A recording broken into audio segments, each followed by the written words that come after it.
दोस्तों, अपने अगले पढ़ा था मांग क्या है और आवश्यकता क्या है। अब पढ़ेंगे आज मांग का नियम क्या है। मांग का नियम, लॉ ऑफ डिमांड।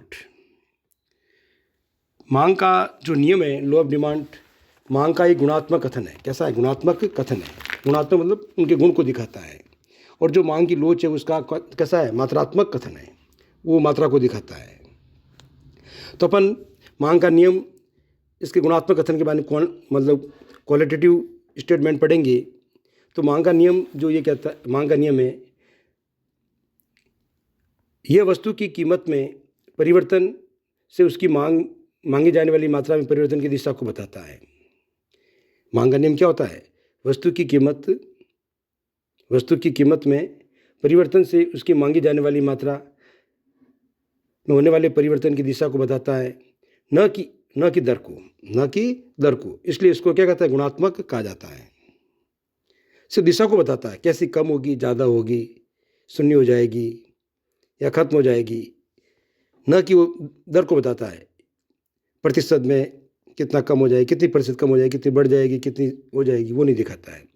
अर्थात अपन ये कह सकते हैं, मांग के नियम के अनुसार सरल शब्दों में हम ये कह सकते हैं, जब वस्तु कीमत बढ़ती है तो उसकी मांगी जाने वाली मात्रा में कमी अथवा विलोम से वृद्धि होती है।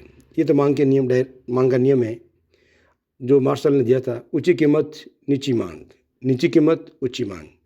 अब अपन जो करते, जो मांग थी, हमने अगले अध्याय में पढ़ा था। मांग का जो नियम था हमारा, उसके अंदर सीधा सा था हमारा कि जो प्रभावपूर्ण इच्छा होगी वही मांग बनेगी। अर्थात वस्तु को प्राप्त करने की इच्छा हो, वस्तु को खरीदने के लिए साधन हो और साधनों को खर्च करने की तत्परता हो, तो क्या बन जाएगी? हमारी मांग बन जाएगी। प्रोफेसर पेंसन ने भी ये कहा है, मांग एक प्रभावपूर्ण इच्छा है। अब मांग को प्रभावित करने वाले कई तत्व हैं। वस्तु का मूल्य है, उपभोक्ता की आय है, धन का वितरण है, उपभोक्ता की पसंद है, जलवायु है, जनसंख्या है, भविष्य में कीमत का अनुमान है, संबंधित वस्तुओं की कीमत है, बचत की प्रवृत्ति है, सरकारी नीतियां हैं, इत्यादि कई चीज़ें होती हैं जो उस वस्तु की मांग को प्रभावित करने वाले तत्व हैं। उस वस्तु की मांग को प्रभावित करते हैं। इनको अपन एक समीकरण के रूप में लिखना चाहे तो इस प्रकार लिख सकते हैं, dx बराबर फलन, एफ फलन है, कोष्टक में P X Y P Y I plus T plus P dash dash dash करके हमने सारी चीज़ें जो प्रभावित तत्व हैं इनको अपन ले सकते हैं। dx एक्स वस्तु की मांग है, एफ फलन है जो संबंध स्थापित करेगा, पी एक्स वस्तु की कीमत है, पी वाई वस्तु की कीमत है, आई उपभोक्ता की आय है, टी टेक्नोलॉजी है, पी पॉपुलेशन है, जनसंख्या है, इत्यादि जो तत्व है। इनको हमने जो अभी मैंने प्रभावित करने वाले तत्व लिए थे उनको एक समीकरण के रूप में स्थापित किया ताकि अपन इसको समझ सकें। इत्यादि तत्व उसको कहते हैं प्रभावित कर सकते हैं। एक चीज़ और, उपभोक्ता मांग का संबंध जो होता है कीमत और समय से होता है। कीमत और समय से होता है। कीमत और समय से होता है।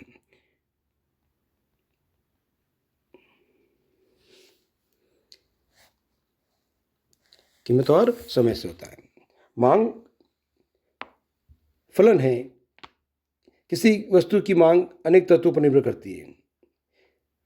किसी वस्तु अनेक तत्व जो प्रभावित करते हैं उन पर मांग प्रभावित करती है। उन भिन्न भिन्न तत्वों को जो वस्तु की मांग को निर्धारित करते हैं उन्हें स्वतंत्र चर कहते हैं। तो जो ये एफ के बाद जितने भी ये P X P Y I T P सब क्या है? स्वतंत्र चर है। वस्तु की मांग जो उन्हें अनेक स्वतंत्र चरों पर निर्भर करती है, परंतु जो डी एक्स आश्रित चर होता है। कैसा? मांग आश्रित चर होती है।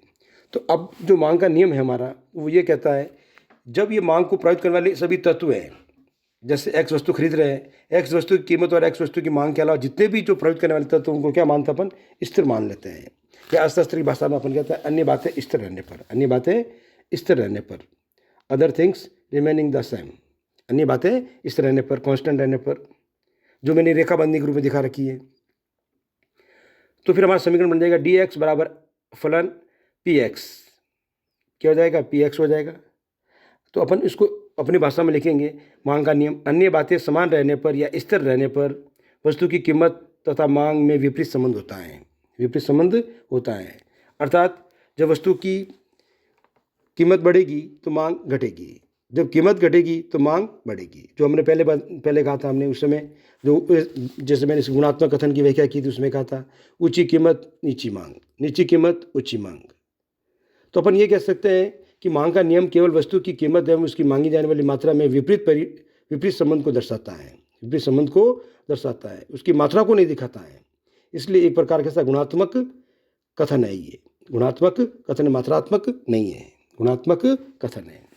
अब मांग वक्र के बारे में लेते हैं। मांग वक्र सबसे पहले प्रोफेसर मार्शल ने दिया था, जो ऊपर दिखाया हुआ मार्शल वक्र है इस प्रकार का होता है, दाएं से बाईं और नीचे गिरता हुआ होता है, दाएं से बाएं नीचे क्या होता है, गिरता हुआ होता है।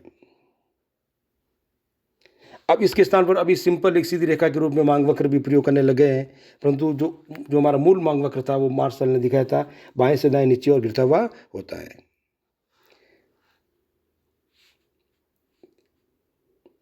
यदि किसी वस्तु की कीमत ऊंची होती है P, तो उसकी मांग कम होगी, और किसी वस्तु की कीमत कम होती है उसकी मांग ज़्यादा होगी। इसके बारे में आगे डीपली पढ़ेंगे, मांग के प्रकार और मांग के विस्तार संकुचन में, और मांग का नियम क्यों क्रियाशील होता है अलग से पढ़ेंगे। थैंक यू दोस्तों।